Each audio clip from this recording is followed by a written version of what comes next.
Judge Martinez's gavel slammed the bench like a gunshot. Mr. Holbrook, the court hereby awards you full permanent ownership of the $180,000 luxury residential addition built without permission on your property, plus $47,000 in attorney fees and court costs, payable immediately by the defendants. Dead silence. Then Richard Pemberton, my smug HOA president, turned the color of printer paper. His wife let out a choked sob when she realized their brand-new custom kitchen, the one with the $18,000 Italian marble island and the built-in Miele espresso bar, now legally belonged to the crazy old man they'd spent 8 months trying to bully out of the neighborhood. The court clerk stamped my updated deed. Thunk. The sound hit harder than the gavel. Pemberton tried to stand. His knees buckled. He collapsed straight to the floor, right between the tables, gasping like a fish while his lawyer frantically fanned him with a legal folder. His wife was screaming my name through hysterical tears as if I were the villain here. 8 months of fake violations, threats, and lies ended with me owning their dream addition and them owing me a check most people don't make in a year. Turns out the quickest way to get a free luxury kitchen remodel is to let your HOA president teach you a lesson about property lines. I walked out smiling, keys to their masterpiece already in my hand. 6 months ago, I thought retirement meant peace and quiet. After Linda died from cancer and I'd spent 30 years surveying property lines for Metro County, dealing with boundary disputes between neighbors who acted like kindergartners, Willowbrook Estates looked like paradise.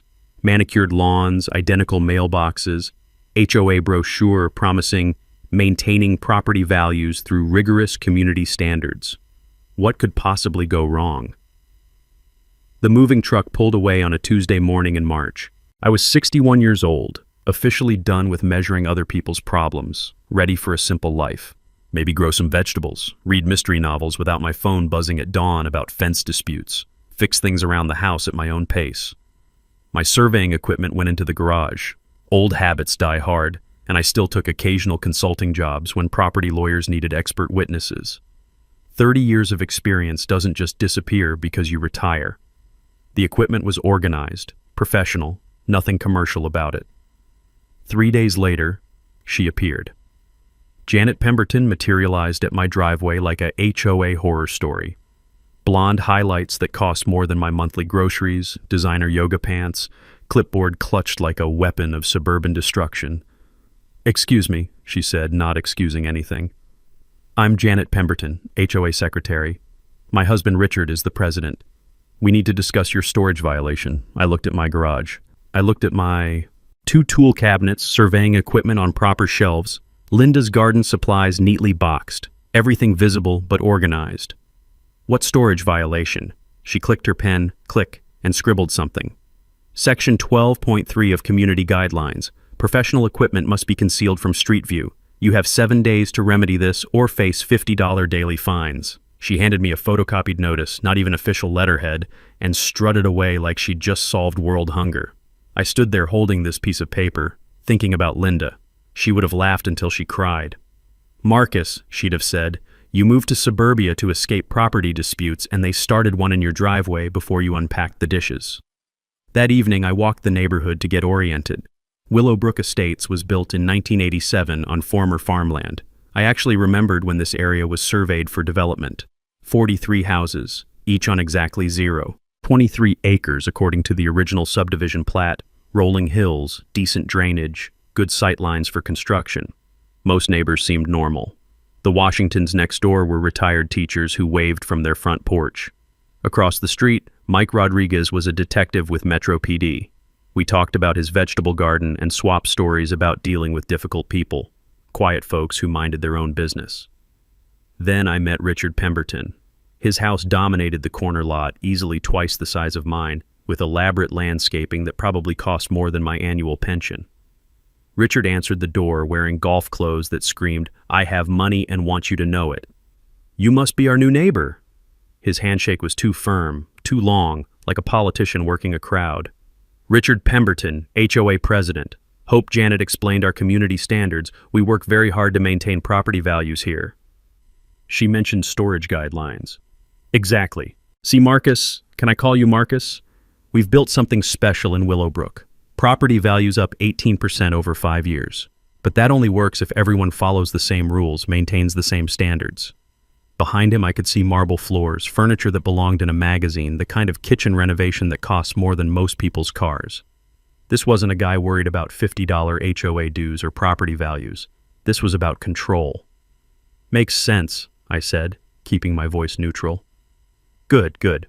Now, I should mention, I'm expanding my entertainment area this summer, adding a covered patio with full outdoor kitchen. City approved it. HOA unanimously approved it. Very exciting project. He gestured toward his backyard with obvious pride. Might be some construction noise, but it'll add significant value to the whole neighborhood. No problem. I like seeing people improve their properties. That smile got wider, more predatory. I knew you'd understand. Most folks around here appreciate progress. It's only the difficult residents who cause problems. Walking home, I replayed that conversation. Something felt off about the way he emphasized city approved and HOA approved.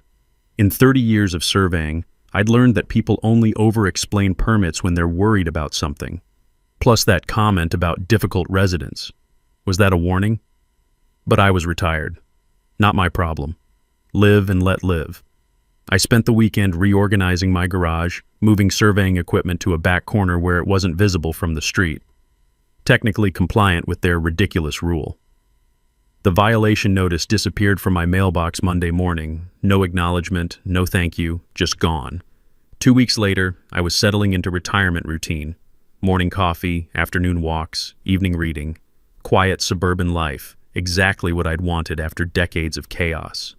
That's when I decided to plant tomatoes in my backyard. That decision changed absolutely everything. Saturday morning, April 15th. Perfect weather for starting my garden. I'd already sketched out where the tomatoes would go, southeast corner of my backyard where they'd get full morning sun. Linda always said I was obsessive about planning, but 30 years of surveying teaches you to measure twice, dig once. I grabbed my old measuring tape and headed outside to stake out the garden plot. That's when I heard the machinery. Beep, beep, beep. An excavator was backing up somewhere close, engine rumbling like thunder. I figured someone was putting in a pool or expanding their driveway. Willowbrook Estates was full of home improvement projects. I walked toward the back fence to avoid the noise and started measuring my garden space. 20 feet from the house, 10 feet wide, perfect rectangle. I was hammering in the first stake when I realized the excavator sounds were coming from directly behind me. That's impossible, I thought. Behind me was just my backyard and then the property line. I walked to my back fence and looked over. What I saw made my blood pressure spike about 40 points. A construction crew was digging a foundation, not just digging, but actively pouring concrete footings for what looked like a major addition. The excavator was parked squarely in what should have been my backyard, chewing up earth that belonged to me. "Hey!" I called to the foreman. "Excuse me." He looked up from his clipboard, pulled out one earbud. "Yeah? Whose property are you working on?" "Pemberton job. Adding a covered patio and outdoor kitchen." He gestured to a set of plans rolled up on his truck. "You got a problem?" I did some quick visual measurements. The concrete truck was sitting at least 8 feet past where the property line should be, maybe 10 feet. The excavator had dug the foundation hole completely onto my side of the boundary. "Can I see those plans?" The foreman shrugged and unrolled them. Sure enough, Pemberton Residence, Outdoor Entertainment Addition. But the dimensions showed the addition extending 24 feet from the existing house foundation. If Pemberton's house sat where I thought it did, that would put 12 feet of his new structure on my property. "This foundation you're digging," I said carefully, "how far does it extend from the house?" 24 feet like the plans show. Why?" My hands were shaking slightly, not from anger, not yet, but from the professional shock of seeing a boundary violation this blatant. "Because you're building on my land." The foreman looked at me like I'd announced I was from Mars. "Buddy, we got permits. City approved everything. HOA signed off. You got a problem? Take it up with the homeowner." That's when I knew this wasn't an accident. I walked straight to Pemberton's front door and rang the bell. Ding dong! Through the frosted glass I could see movement, hear muffled voices. Janet answered, looking annoyed at the interruption. "Marcus, what brings you by on a Saturday?" "Need to speak with Richard about his construction project," she called over her shoulder. "Honey, the neighbor wants to talk about your patio." Richard appeared, still in golf clothes, holding a Bloody Mary with extra celery. weekend relaxation mode. His smile was practiced, political. Marcus, exciting day, right? Finally breaking ground on the entertainment area. Going to be spectacular. 1,200 square feet of covered space, full outdoor kitchen, built-in grill station. Really going to boost the whole neighborhood's property values. Richard, I think there might be a boundary issue. His smile flickered for exactly 1 second. Then it returned, brighter and more condescending. Boundary issue? Marcus, I appreciate your concern, but everything's been professionally surveyed. City Planning Department reviewed the entire project. HOA Architectural Committee gave unanimous approval. He took a sip of his drink. Trust me, we crossed every T and dotted every I. The construction crew is digging on my property. Well now, that's quite an accusation. His voice stayed friendly, but something cold entered his eyes. You know, Marcus, property lines can be confusing for people who aren't familiar with development regulations. What looks like encroachment to an untrained eye is often just standard setback measurements. Janet stepped closer to her husband.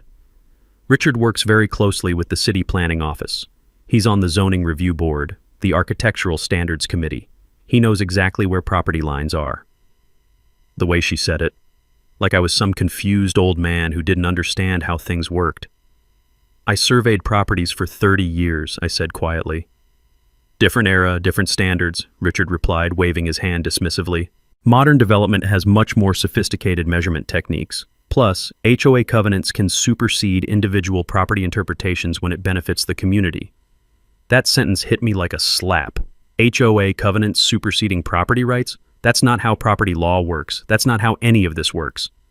Richard, property lines aren't interpretations. They're legal boundaries. Marcus, his smile turned pitying. I understand you're trying to be helpful, but questioning city-approved construction projects can create unnecessary complications for everyone involved. Sometimes it's better to trust the professionals and let progress happen.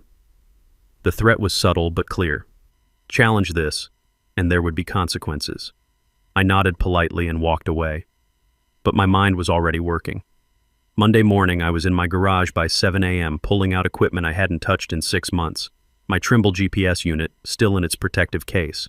Steel survey stakes, orange flagging tape, the 300-foot measuring chain I'd used for boundary disputes across 3 counties. Time to do this properly.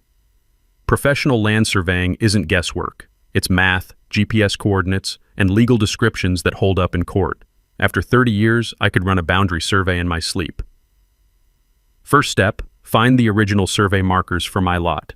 Every subdivided property has iron pins driven into the ground at the corners, usually buried under years of landscaping, but they're always there. I started at my front corner, sweeping with a metal detector until I heard that familiar beep, beep, beep, dug down 8 inches and found the iron pin exactly where the 1987 subdivision plat said it would be. Got you. Corner 2, southeast edge of my property. Another iron pin, this one partially exposed by erosion. I marked it with flagging tape and took GPS readings with my Trimble unit, accurate to within 3 inches. Corner 3, back of my lot, where it should meet Pemberton's property line. This is where things got interesting. According to the county records, my property ran 150 feet deep from the street. I measured from my front pin, 148 feet, 149 feet, 150 feet exactly. Drove a temporary stake and took GPS coordinates. Then I looked at Pemberton's construction project. The concrete foundation they'd poured Saturday was sitting 12 feet past my survey stake, 12 full feet onto my property. His outdoor entertainment area wasn't close to the property line, it was completely across it. But that wasn't the worst part. I walked the full boundary between our lots, measuring and marking every 20 feet. What I discovered made my hands shake with professional outrage. Pemberton's addition wasn't just encroaching on my land, it was designed to encroach. The architectural plans clearly showed a 24-foot extension from his house foundation. But his house sat only 12 feet from the actual property line. He knew. He had to know. I spent 3 hours documenting everything. GPS coordinates, digital photographs, measurements cross-referenced with the original subdivision plat. By noon, I had enough evidence to stop this project cold. That's when Detective Rodriguez walked over from across the street. Marcus, what's all the surveying equipment about? You working again? Boundary dispute. Neighbors building on my property. Mike looked at the stakes, the foundation, the obvious encroachment. 20 years in law enforcement teaches you to recognize when something's not right. Jesus, that's not even close. How much are we talking? 12 feet deep, 24 feet wide, about 288 square feet of my land. What's that worth? I did quick math. Property values in Willowbrook ran about $180 per square foot for developed land, around $50,000. Before you factor in the structure they're building on it, Mike whistled low. That's felony-level theft if it's intentional. Oh, it's intentional. You talked to Pemberton yet? Saturday, he claims city approval supersedes property lines. That's bullshit and he knows it. Mike studied the survey stakes, then the foundation. Marcus, I can't officially get involved in a civil property dispute, but unofficially, document everything. And I mean everything. Guys like Pemberton count on people being too intimidated to fight back. That afternoon, I compiled my survey results into a formal report. GPS coordinates, boundary calculations, photographic evidence, references to the original subdivision plat recorded with Metro County in 1987. 15 pages of data that would hold up in any courtroom. Then I walked to my computer and started researching property law. Specifically, what happens when someone builds permanent improvements on land they don't own. What I found made me smile for the first time in days. Turns out, when you build on someone else's property, you don't just owe them damages. Under certain circumstances, you might accidentally give them the entire structure. Time to educate Mr. Pemberton about accession law. Tuesday morning, I found 3 different violation notices taped to my front door. Not slipped into the mailbox like normal HOA correspondence, taped directly to the door where everyone could see them. Public humiliation tactics. Notice number 1. Unauthorized surveying equipment visible from street view. $50 daily, fine effective immediately. Notice no 2. Unapproved landscaping modification. Survey stakes constitute temporary structures requiring architectural approval. $75 daily fine. Notice number 3. Harassment of approved construction crews. Cease and desist all interference with community improvement projects. $100 daily fine until compliance verified. I stood there reading these notices, doing the math. $225 per day in fines for documenting that my neighbor was stealing my land. The irony was so thick you could pour it on pancakes. The phone rang as I walked inside. Unknown number, but I answered anyway. Mr. Holbrook, this is David Tatum from Pemberton Development Group. Mr. Pemberton asked me to give you a call about your concerns regarding the Willowbrook construction project. Pemberton Development Group. So Richard wasn't just HOA president, he was running construction projects through his own company, using HOA approval to rubber stamp his own development work. The corruption was deeper than I'd thought. What can I do for you, Mr. Tatum?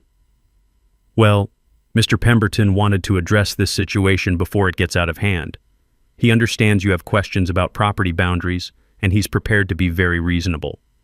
He could offer a small adjustment to the project scope, maybe pull the foundation back a couple feet, in exchange for your cooperation going forward. Cooperation with what? Withdrawing any formal complaints, removing the survey equipment, allowing the project to proceed without further documentation. Mr. Pemberton values neighborhood harmony. He's even prepared to waive those HOA fines as a gesture of good faith. I let that sink in. Pemberton was offering to pull back a couple of feet from property he'd stolen 12 feet of, like a bank robber offering to return half the money. Mr. Tatum, your client is building on my land without permission. That's not a negotiation. It's theft. Long pause. Mr. Holbrook, I think you might be misunderstanding the legal situation here. Mr. Pemberton has city permits, HOA approval, and professional surveyor certification for this project. Challenging legitimate construction could expose you to significant liability. Liability for what? Interference with permitted construction, defamation of a licensed contractor, frivolous boundary claims. The legal fees alone could be substantial, especially for someone on a fixed retirement income. The threat couldn't have been clearer: back down or get buried in legal costs. I'll consider your offer, I said, and hung up. 20 minutes later, Janet Pemberton knocked on my door. This time she brought backup, 2 other women I recognized from neighborhood walks but had never met. Marcus, we need to talk. Janet's clipboard was out, pen poised for battle. The HOA board has received multiple complaints about your disruptive behavior. Disruptive behavior? The woman to her left stepped forward. Susan Walsh from Maple Street. You've been harassing construction workers, interfering with an approved community improvement project. People are concerned about property values. The third woman nodded vigorously. Lisa Tatum from Oak Lane. My husband had to take personal time from work to address your frivolous complaints. This affects the whole community. Wait. Lisa Tatum. David Tatum. This was getting incestuous fast. Ladies, I'm documenting a boundary violation. You're creating drama where none exists, Janet interrupted. Richard has bent over backwards to accommodate your concerns. He offered to modify the project, waive your fines, even include you in the planning process going forward, but you seem determined to cause problems. Susan Walsh pulled out her phone and started recording. Are you refusing to cooperate with the HOA board's reasonable resolution attempts? Are you recording this conversation?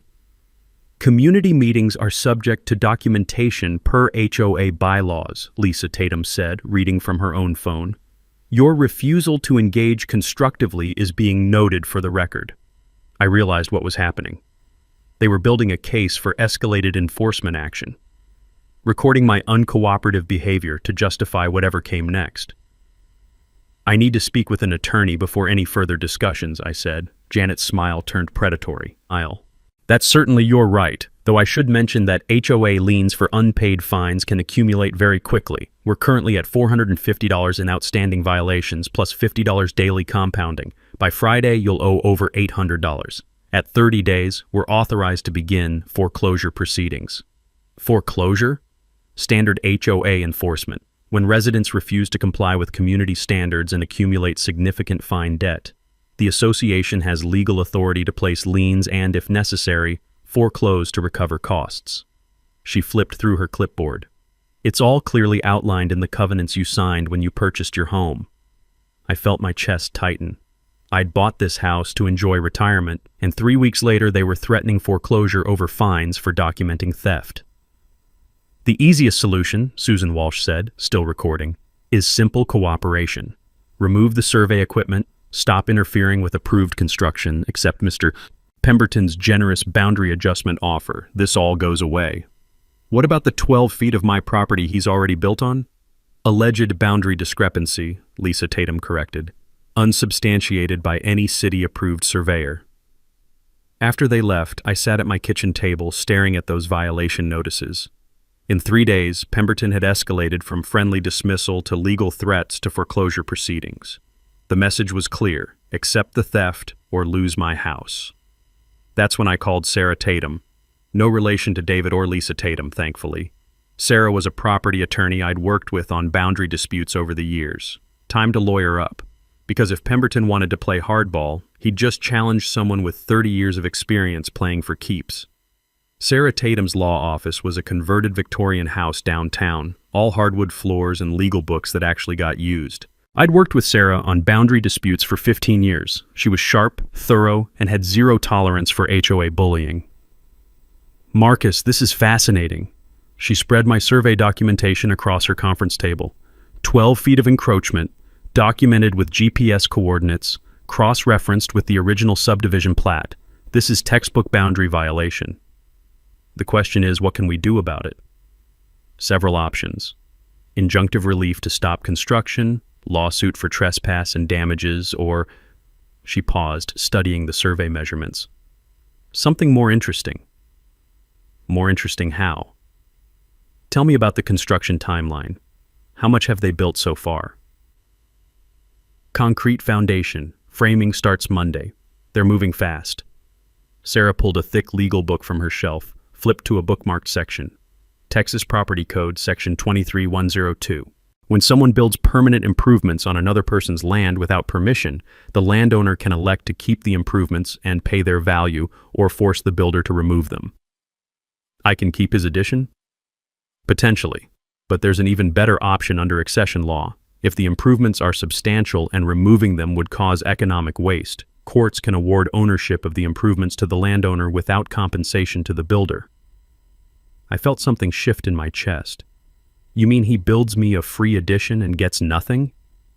If we play this right, exactly that. But timing is crucial. The more he builds, the stronger our case becomes. That afternoon, I watched Pemberton's construction crew frame the addition.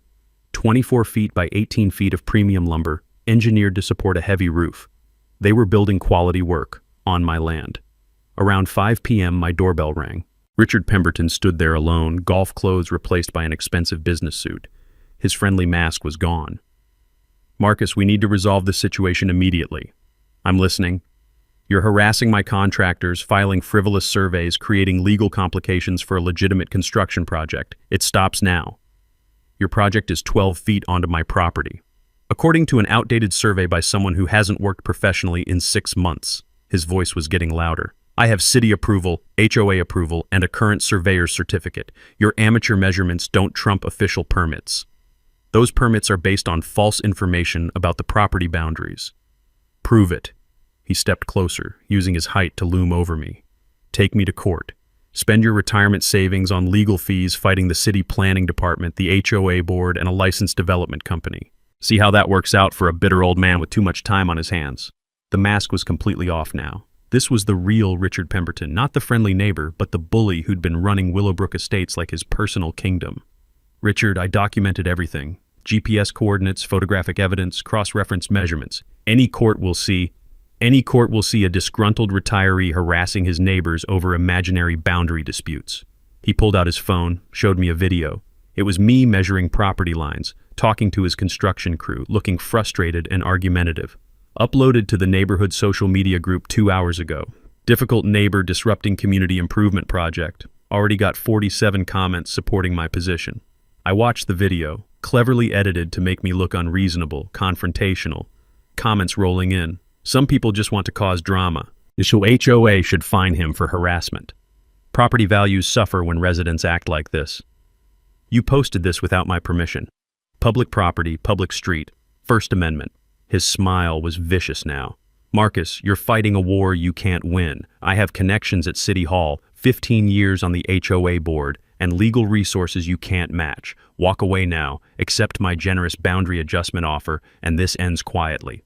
Keep fighting, and I'll bury you in paperwork and legal fees until you're broke." He walked away, but turned back at the driveway. "Oh, and Marcus? Those HOA fines are now at $1,200. Compounding daily. At $50,000 in unpaid violations, we're legally authorized to foreclose. Might want to consider how long you can afford your principals."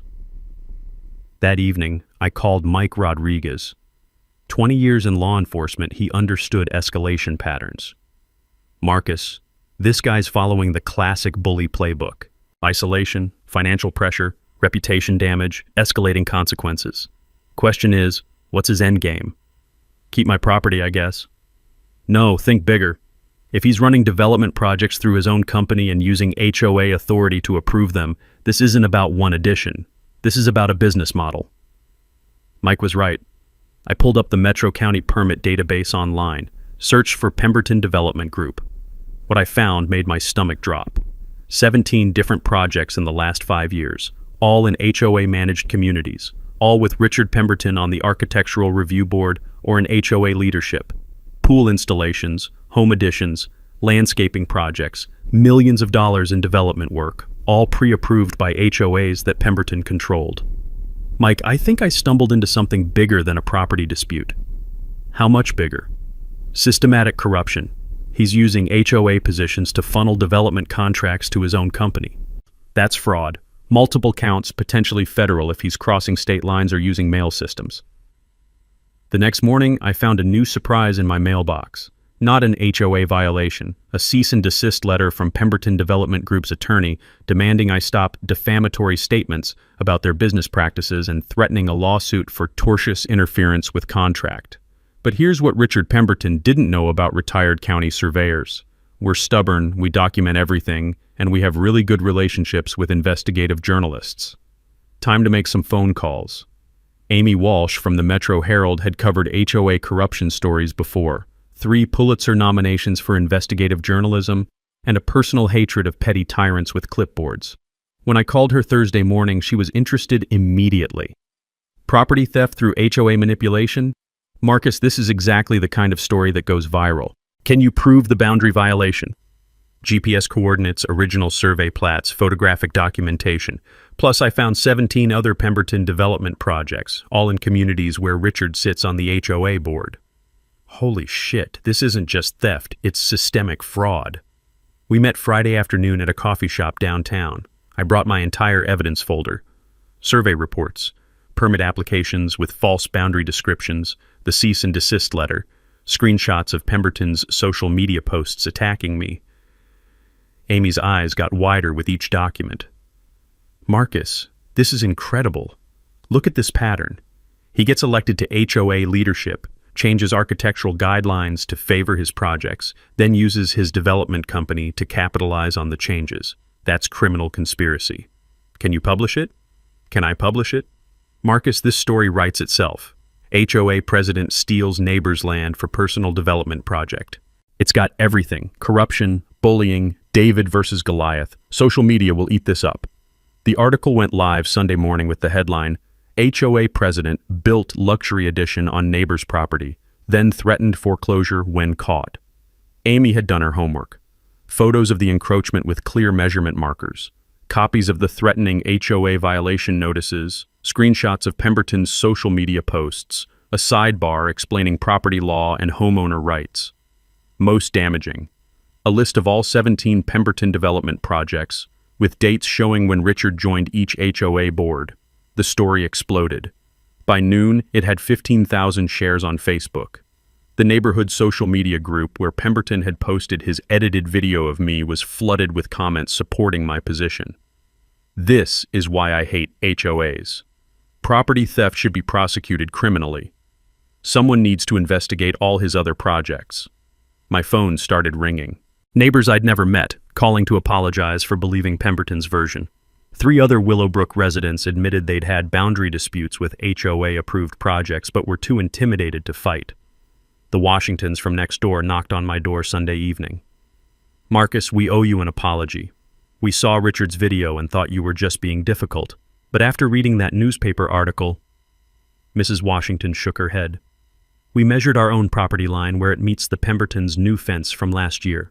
It's 4 feet onto our land. 4 feet? Richard told us the fence was replacement, same location as the old one. We trusted him because he's HOA president. Now we realize he moved it when he thought we wouldn't notice. Mr. Washington handed me a folder. We documented everything this weekend. Photos, measurements, property records.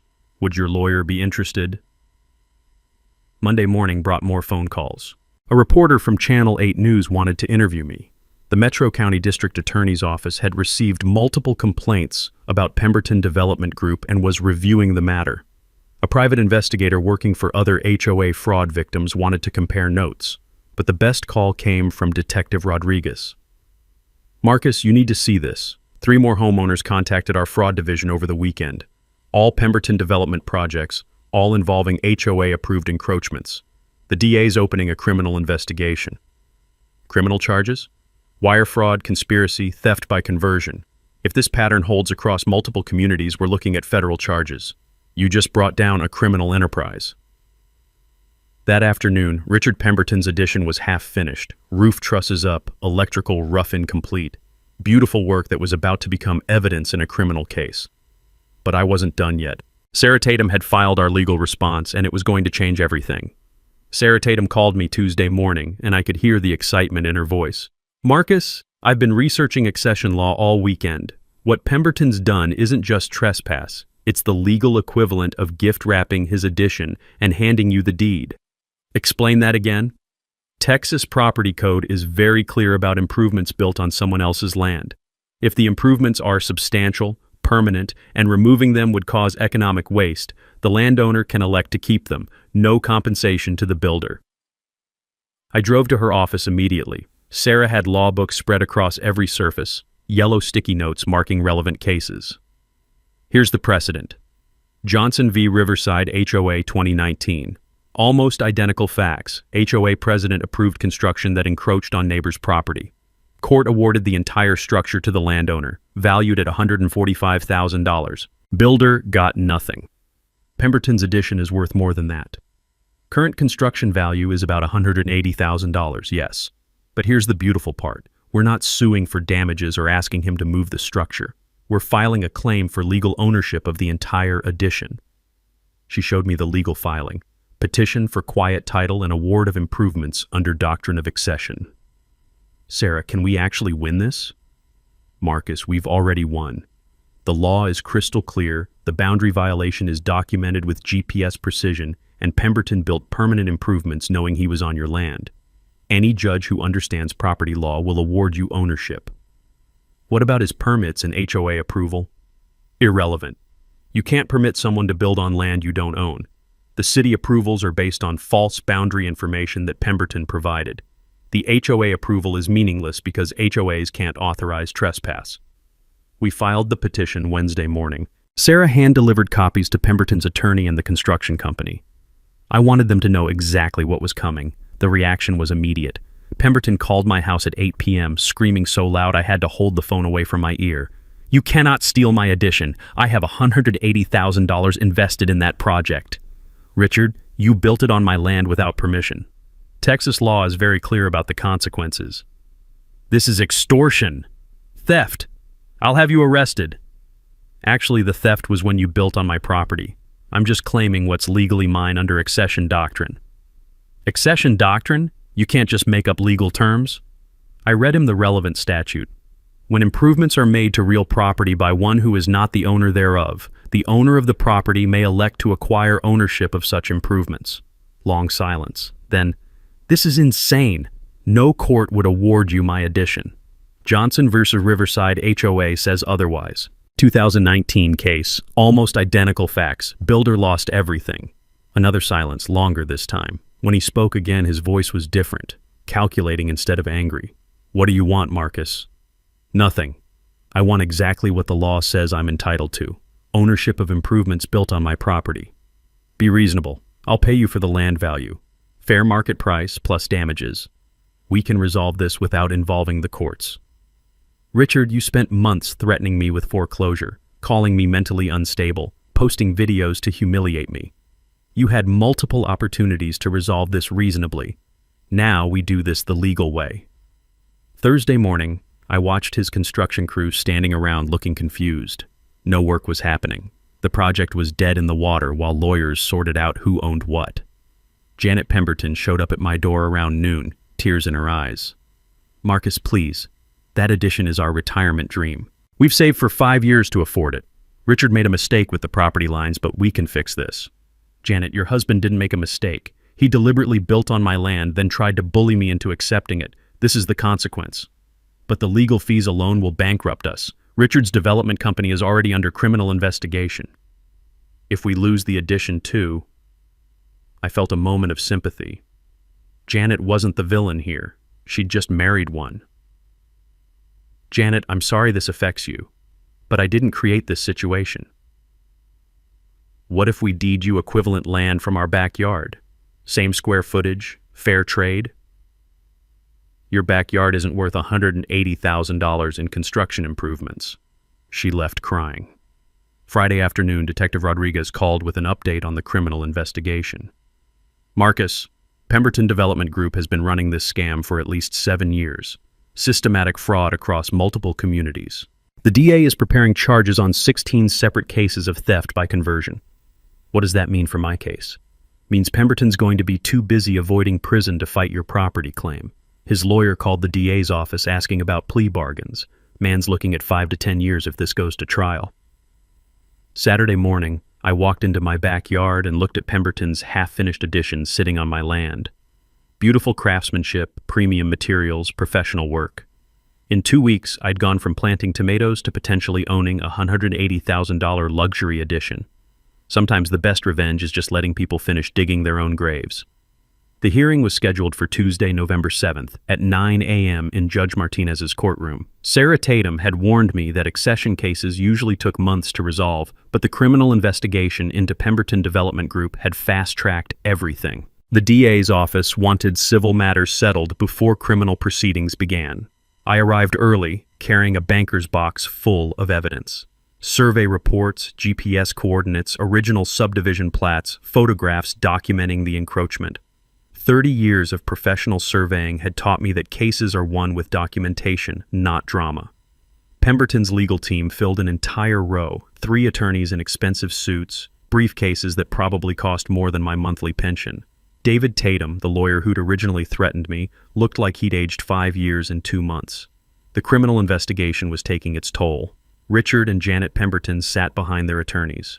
Richard wore his most expensive suit, the one he'd worn to city council meetings when lobbying for development approvals. But his usual confident swagger was gone. The man who'd threatened to foreclose on my house looked like he hadn't slept in weeks. Judge Martinez called the court to order at exactly 9 a.m. Case number 2024 CV 3847, Holbrook v. Pemberton, petition for quiet title and award of improvements under doctrine of accession. Sarah Tatum stood to present our case. She'd prepared a visual presentation, aerial photographs of the properties, survey overlays showing the exact encroachment, timeline of construction activities. Your Honor, this is a straightforward application of Texas Property Code Section 23.102. The defendant built permanent improvements on plaintiff's property without permission, knowing the construction violated established boundary lines. She clicked to the first exhibit, my professional survey with GPS coordinates. Mr. Holbrook is a retired county surveyor with 30 years of experience. His boundary documentation shows defendant's addition extends 12 feet onto plaintiff's property, encompassing 288 square feet of land valued at approximately $50,000. David Tatum objected. Your Honor, plaintiff's survey is informal and conducted without proper certification. Overruled. Mr. Holbrook's credentials speak for themselves. Sarah continued. The defendant had multiple opportunities to verify boundaries before construction. Instead, he provided false information to the city planning department, claiming the addition would be built entirely on his own property. She displayed copies of Pemberton's permit applications, highlighting the incorrect property descriptions. Furthermore, defendant used his position as HOA president to approve his own construction project, creating a conflict of interest that enabled this violation. Judge Martinez studied the documents. Mr. Tatum, how does your client respond to these boundary measurements? David Tatum looked uncomfortable. Your Honor, my client relied on city-approved permits and professional contractor assessments. Any boundary discrepancy was unintentional. Mr. Tatum. The judge's voice carried a warning. Are you arguing that your client accidentally built 12 feet onto his neighbor's property? We're arguing that modern development practices and municipal approval processes supersede individual property interpretations. Mr. Tatum, stop. Judge Martinez removed his glasses. Property lines aren't interpretations. They're legal boundaries established by recorded survey. Either your client built on his own land or he didn't. Which is it? Long pause. Your Honor, we acknowledge there may be minor boundary discrepancies, but defendant invested $180,000 in good faith improvements. Awarding the entire structure to plaintiff would constitute unjust enrichment. Objection. Sarah Tatum was on her feet. Texas precedent is clear on this point. Johnson vs. Riverside HOA 2019. When improvements are built on another's land without permission, unjust enrichment applies to the builder, not the landowner. The judge nodded.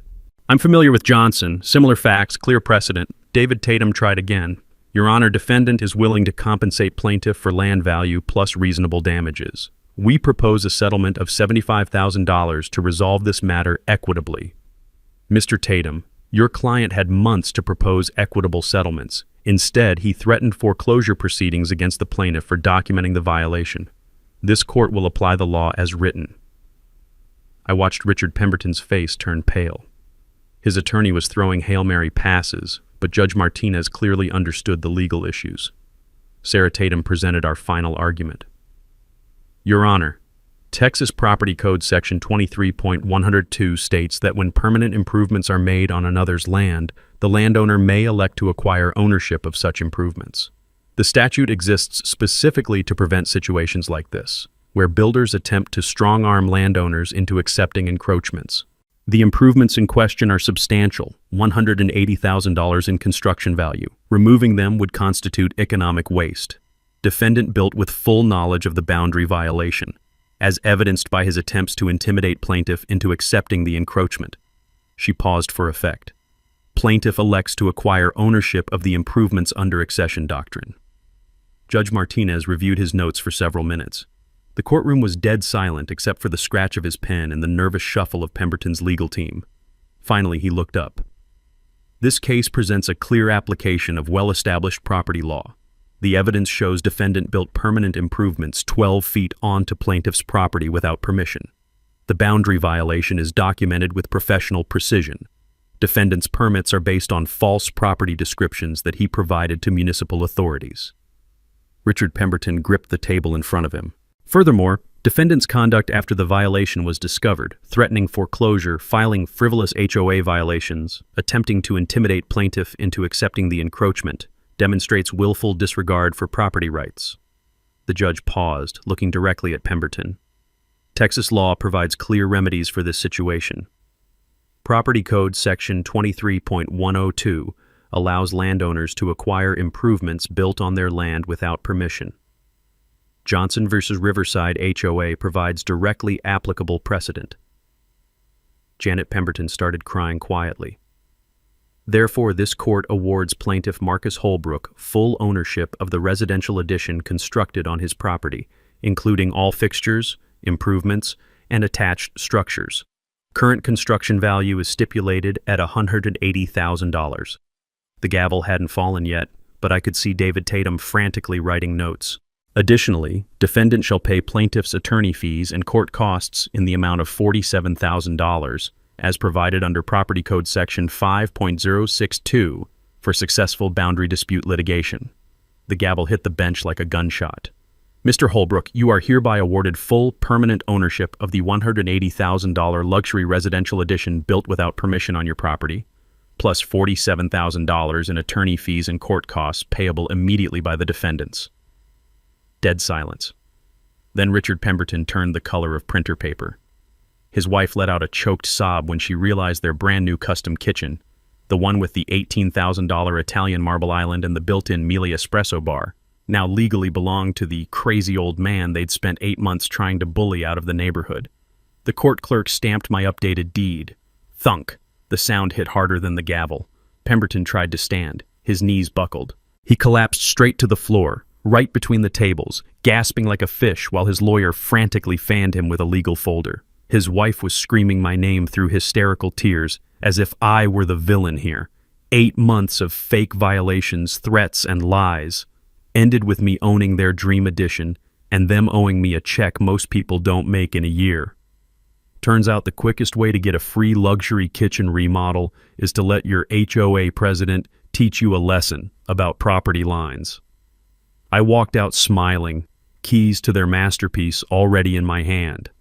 3 weeks after the court ruling, I stood in what was now legally my addition, watching contractors install the finishing touches. Premium hardwood floors, custom cabinetry, stainless steel appliances that cost more than my first car. Richard Pemberton had built me the retirement gift I never knew I wanted. But keeping a $180,000 addition as a trophy felt wrong. Linda always said the best victories are the ones that help other people. That's when I got the idea. I called a community meeting for Saturday afternoon. Not an HOA meeting, but a real neighborhood gathering in my backyard. 23 families showed up, including the Washingtons, Detective Rodriguez, and several residents I'd never met who'd been following the story through Amy Walsh's newspaper coverage. Folks, I want to talk about what we do with this addition. I gestured to the completed structure behind me. It's beautiful work, professionally built, and it's sitting on my property whether I wanted it or not. Mrs. Washington raised her hand. Marcus, you earned that addition. Richard Pemberton tried to steal your land and bully you into accepting it. That's true. But here's the thing. I'm 61 years old, living alone in a 3-bedroom house. I don't need a luxury outdoor kitchen with a $15,000 wine refrigerator. Mike Rodriguez leaned forward. What are you thinking? Community meeting space. Willowbrook Estates has 43 families and no common area except the HOA president's living room. We could use this for neighborhood gatherings, holiday parties, emergency meetings during power outages.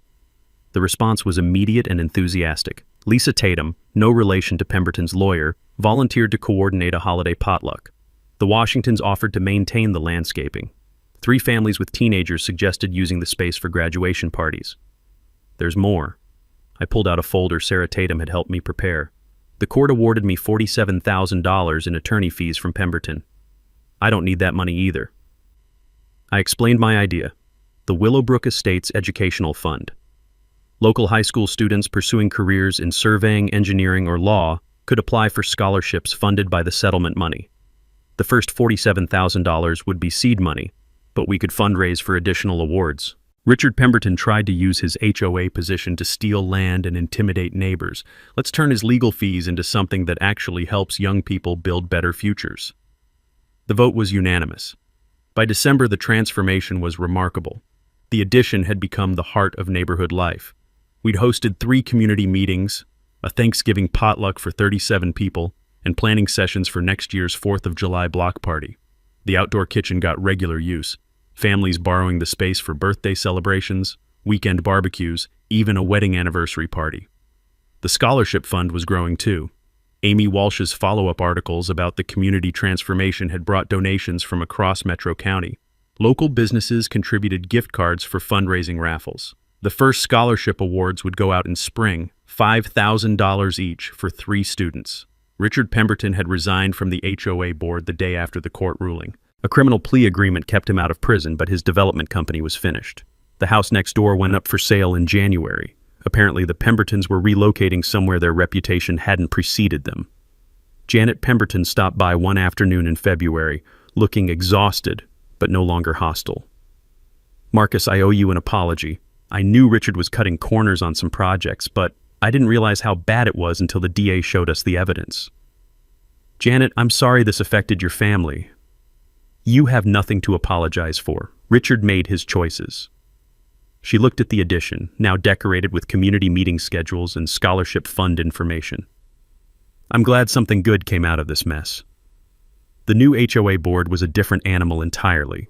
Detective Rodriguez agreed to serve as president. Nobody was going to try corruption schemes on a cop.